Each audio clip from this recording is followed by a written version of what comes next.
The moment you try to prove you're okay is the exact moment people know you're not. And here's the worst part. You never know the exact moment they stop respecting you. There's no meeting, no notification, no email that says your status just dropped. It just happens, silently. You walk into the same room you walked into 100 times before. But now, when you speak, people check their phones. When you make a suggestion, there's that half-second pause that wasn't there before. When you finish talking, the conversation just moves on. You felt it shift, but you can't pinpoint when. Was it last week? Last month? That one comment you made? That one time you explained yourself too much? You don't know. And that's what makes it terrifying.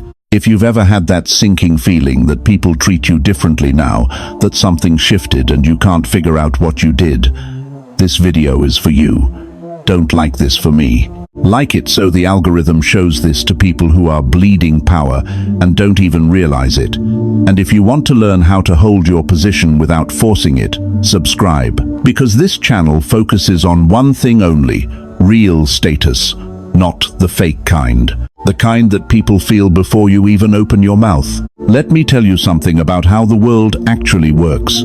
Every single interaction you have is a test. Not an obvious test with right and wrong answers, but a silent calibration. People aren't listening to what you say, they're positioning you. They're figuring out where you belong in the hierarchy. And they do it unconsciously, automatically, within seconds of meeting you. You don't walk into a conversation as a human being with thoughts and feelings. You walk in as a position, as a rank. And that rank gets determined not by your resume, not by your intelligence, not by what you know. It gets determined by what you accidentally reveal, through the tiny reflexes you don't even notice, through the micro reactions that happen before your conscious mind catches up, through the leaks. And once those leaks start, once people detect that frequency, they recalibrate, they adjust, they treat you differently, not because they decided to, not because they're mean, but because social hierarchy is automatic. It's biological. It's how humans have survived for 200,000 years. And you can't opt out of it just because you don't like it. So let's talk about what you've been taught. You've been told that honesty is good, that explaining yourself is respectful, that showing emotion creates connection, that being transparent builds trust, that being helpful makes people value you. And maybe in your close relationships, with your family, with your real friends, that's true. But in the world of power, in the world of status, in the world of who gets respected and who gets dismissed, every time you do those things without awareness, you're sending a signal. And that signal says one thing: I'm not standing on solid ground. Because people don't respect what they can easily move. They respect what doesn't need their validation. They respect what doesn't break under pressure. They respect what feels solid, unmovable, complete without them. And every time you over-explain, you show you need their understanding. Every time you react emotionally too fast, you show they can control you. Every time you seek agreement, you show your position depends on them. And dependency, in the calculus of power, is weakness. Machiavelli said it cold. Men do not respect softness, they only exploit it. Not because they're evil, not because the world is cruel, but because that's how social power works. Weakness isn't pitied in competitive environments.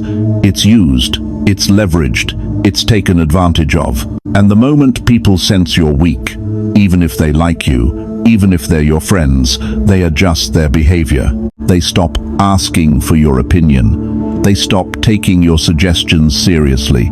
They stop considering you a threat. And when you're not a threat, you're not respected. So, here's the core rule. The thing you need to understand before we go any further. Power comes from what you don't need to prove, not from what you try to explain. Write that down. Tattoo it on your brain. Because everything we're about to cover comes back to this one principle. Now let's get specific. Here are the 7 things you're leaking right now that are killing your respect. And I'm organizing these from subtle to devastating because the worst leaks aren't the obvious ones. They're the ones you don't even see as problems. The first leak is over-explaining. This is the most common one, and most people think they're doing something good when they do it. You make a statement, and then you keep going. You add context. You add reasoning. You add 3 more sentences to make absolutely sure they understand. You think you're being thorough. You think you're being clear. You think you're being helpful. Here's what they're actually reading. This person is anxious about how I'm receiving this. This person needs my approval. This person's position is unstable, so they're shoring it up with words. And words don't create power. Silence does. Brevity does. Certainty does. Let me tell you about 2 people I watched in the same meeting. Same company, same conference room, same audience of about 12 people. First person was a junior manager who'd been there maybe 2 years. Smart guy, good ideas. He stood up to pitch a new workflow system, and he spent 7 minutes explaining it. He walked through the reasoning. He anticipated objections. He explained why the old system wasn't working. He gave examples. He showed data. He asked if everyone understood. And by the end, even though his idea was solid, you could feel the energy in the room. People were checking out. They were polite, but they weren't bought in. Then a senior executive stood up. Maybe 10 words total. We're shifting 30% of budget to digital by Q3. Questions. That was it. No explanation, no reasoning, no selling. And you know what happened? People nodded. People took notes. People started figuring out how to implement it immediately.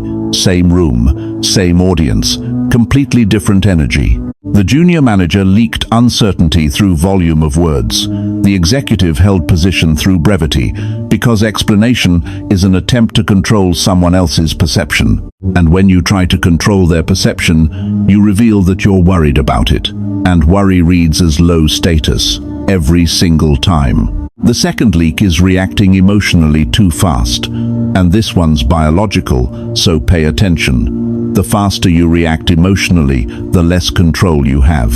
When someone says something that triggers you and you snap back immediately, what just happened in your brain? Your amygdala fired, your fight or flight system activated.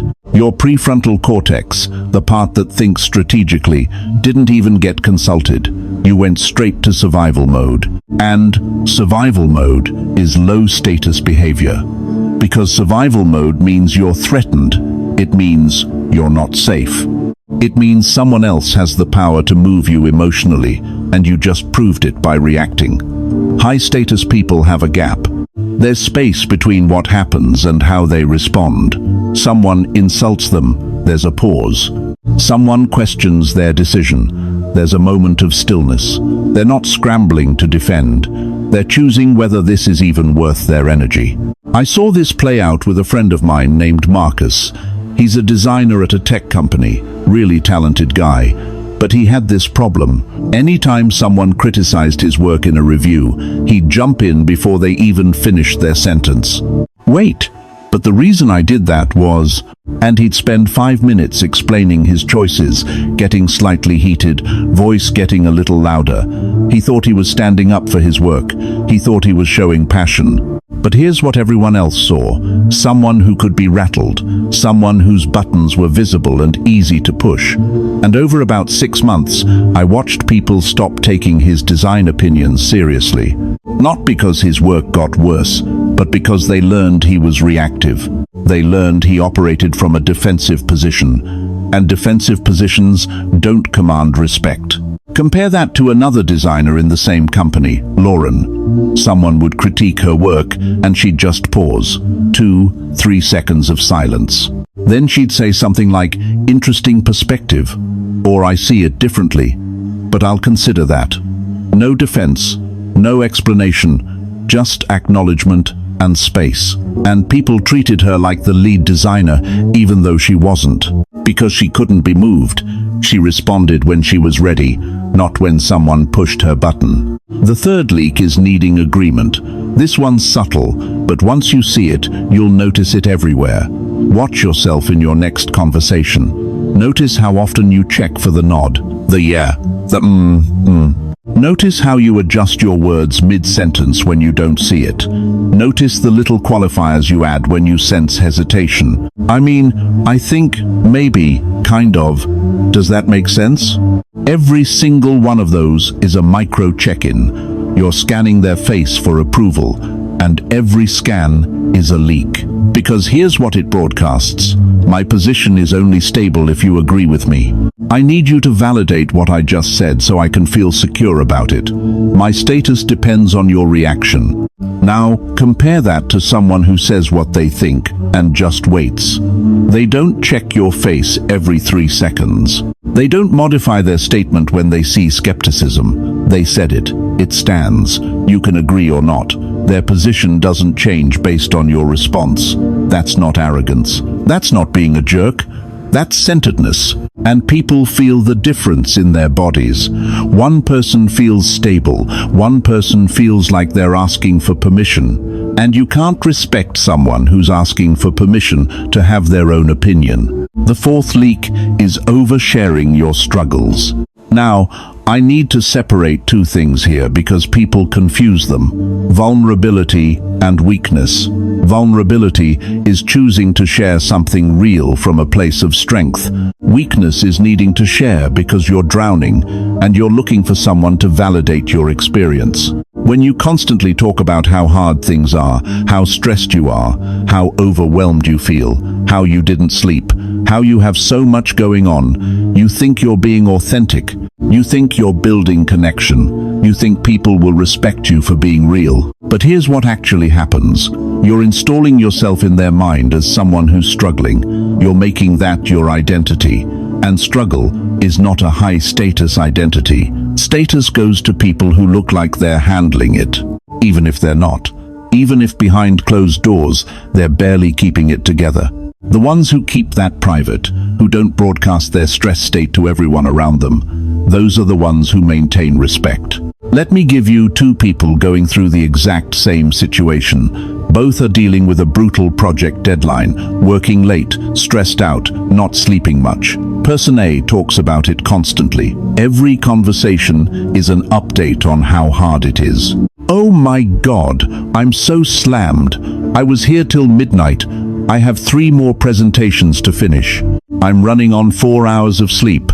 This is killing me. They're processing out loud. They're seeking empathy.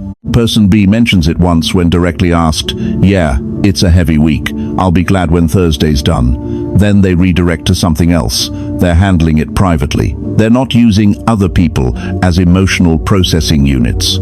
6 months later, same office, a new high-stakes project comes up. Who do you think gets offered the lead role? It's not even close. Person B looks capable. Person A looks like they might collapse under pressure. Not because person B is actually stronger. Maybe they're not.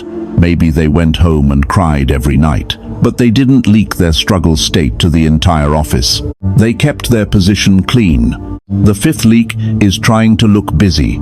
This is pure insecurity made visible. When you constantly announce how busy you are, how much you're juggling, how many meetings you have, how little time you have, you think you're demonstrating value. You think you're showing people you're important, in demand, needed. You're actually demonstrating the opposite. You're showing that your status depends on being perceived as busy.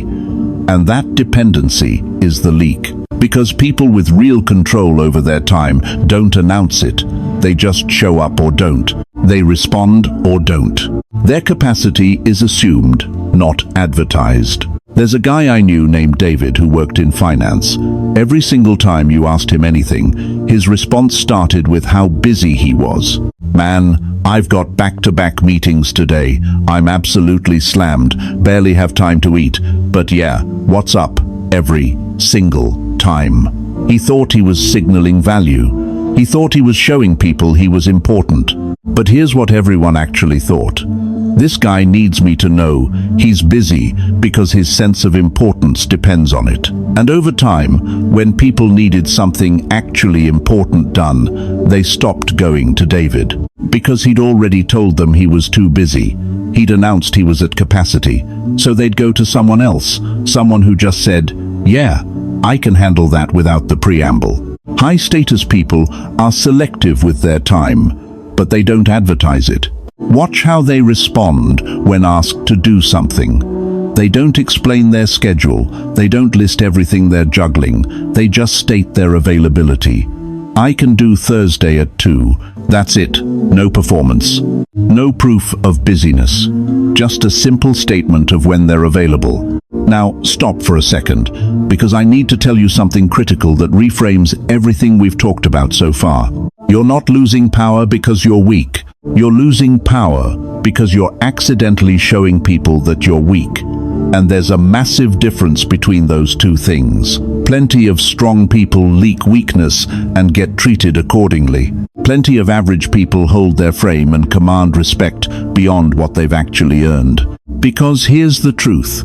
Power doesn't disappear in big, dramatic moments. It doesn't collapse when you make a huge mistake or fail publicly. Everyone fails. Everyone messes up. That's expected. That's recoverable. Power leaks in the smallest reflexes you don't even notice, in the tiny adjustments you make, in the micro-reactions that happen before you've had time to think, in the split-second choices your nervous system makes automatically. And once people detect those leaks, once they sense that frequency, they recalibrate how they treat you. Not consciously, not maliciously, they just adjust. And suddenly you're in a different position. Without anyone ever saying a word, without any meeting where your status was discussed. It just shifted, and you felt it but couldn't name it. The sixth leak is reacting when disrespected. This one's counterintuitive, so stay with me. Someone throws shade at you, someone dismisses your idea, someone talks over you in a meeting, someone makes a little cutting remark. Your instinct is to fire back, to defend yourself, to reassert your position, to make sure everyone knows you're not going to take that. And in that moment, you just confirmed they landed the hit. Because when you react to disrespect, you validate it. You show that what they did mattered. You show they have the power to affect your emotional state.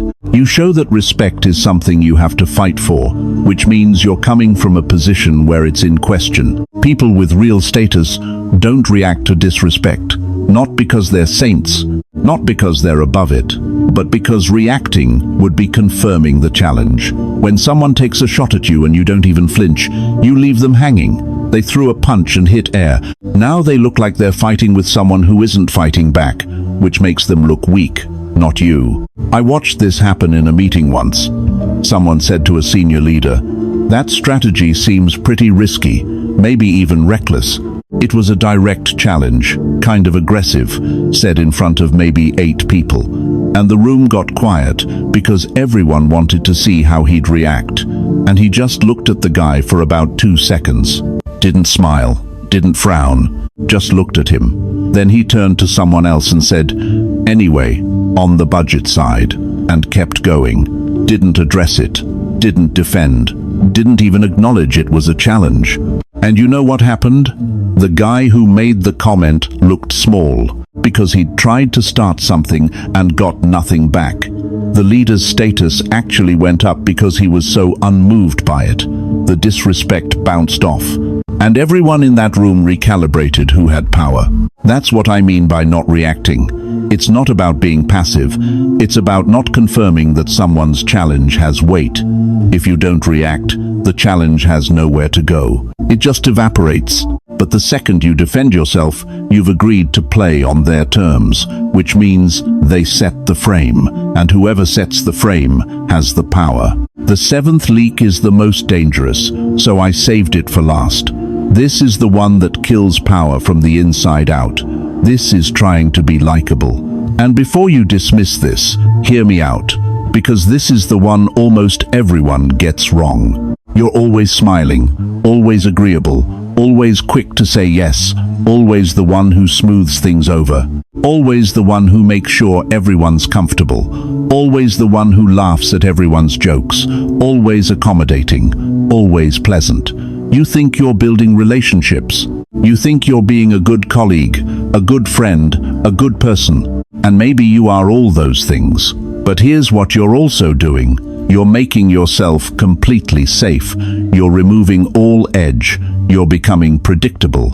And predictable is the opposite of respected. Because respect doesn't come from being nice. Respect comes from being someone who could choose not to be nice. Let me say that again.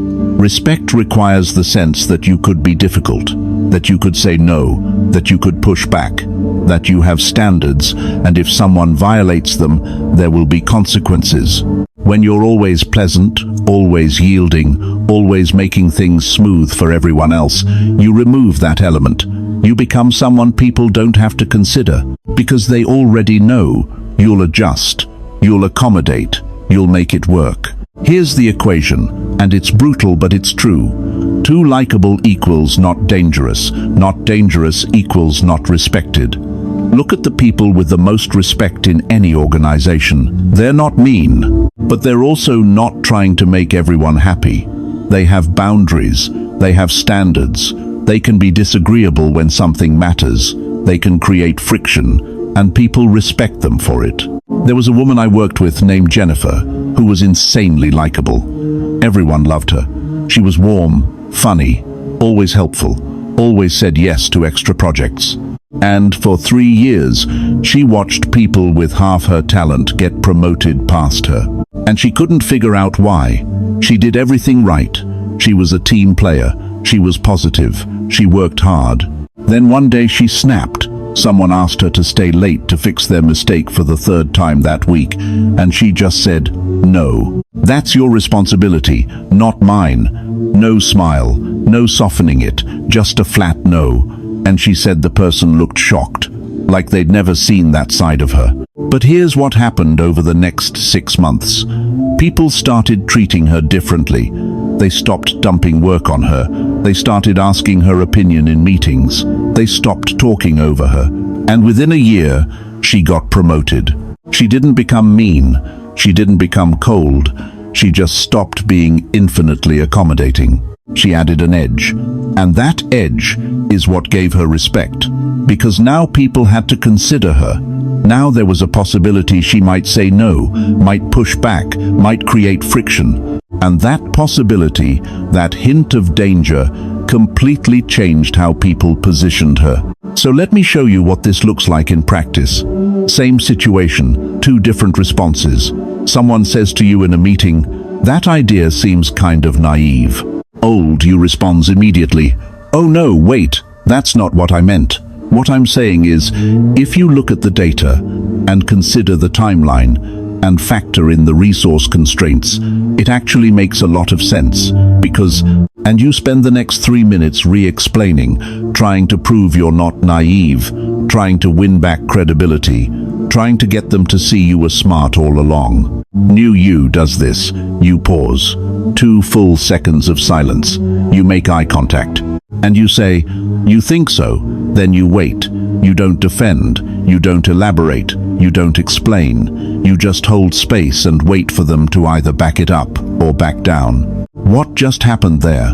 In the first version, you confirmed their frame. They said your idea was naive, and you immediately started defending, which is exactly what someone with a naive idea would do. You took the bait. You entered their frame. You let them set the terms. In the second version, you didn't confirm or deny. You just reflected the challenge back. Now they have to either double down, which makes them look aggressive, and they have to actually explain why it's naive, or they backtrack, which makes them look like they were just testing you. Either way, you didn't leak. You didn't give them the reaction they were fishing for. You stayed solid. Or here's another one. Someone asks, "Why did you do it that way?" And there's a slight edge to their tone, like they're questioning your judgment. "Old you." "Well, because the data suggested X, and then I thought about the risk factors involved, and also the timeline was really tight, and I consulted with Sarah, who agreed. And basically I felt like, given all the constraints, it was the best path forward, even though I know it's not perfect." But you're explaining, you're justifying, You're pre-defending against every criticism they might have. You're seeking their approval of your entire decision-making process. New you, it's the best option. That's it. 4 words, no justification, no elaborate reasoning. If they want to challenge something specific, they can. But you're not going to defend against phantom accusations. You made a choice. You stand by it. If they have a better idea, they can present it. But you're not going to leak uncertainty by over-explaining a decision you've already made.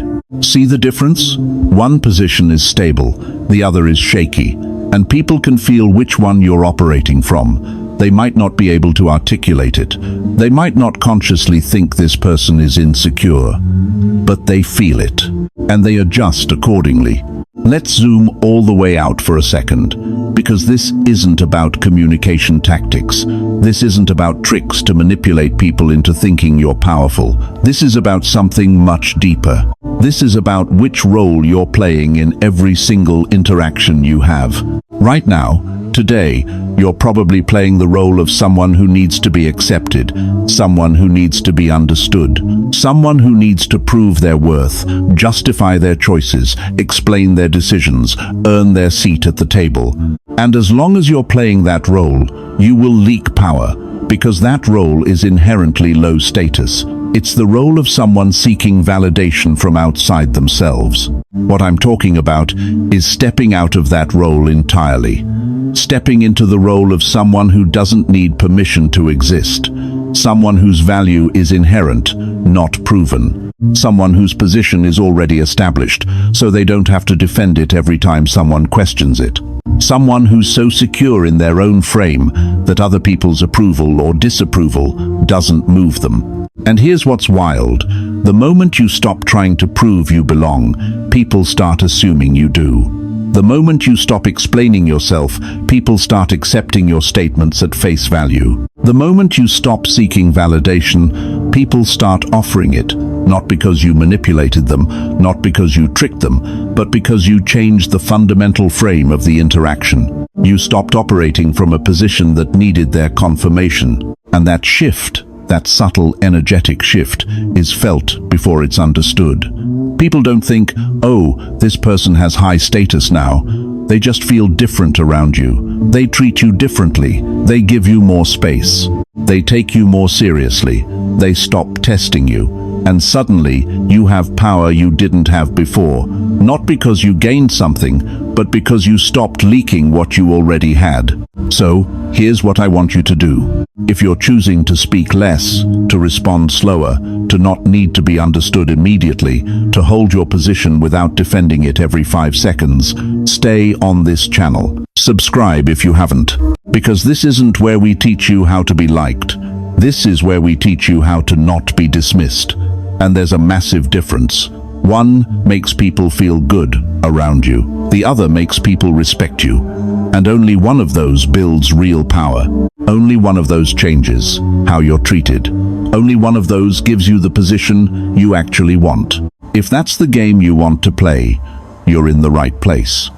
Because everything here is built on one principle. Status isn't given, it's held. And holding it starts the moment you stop leaking it.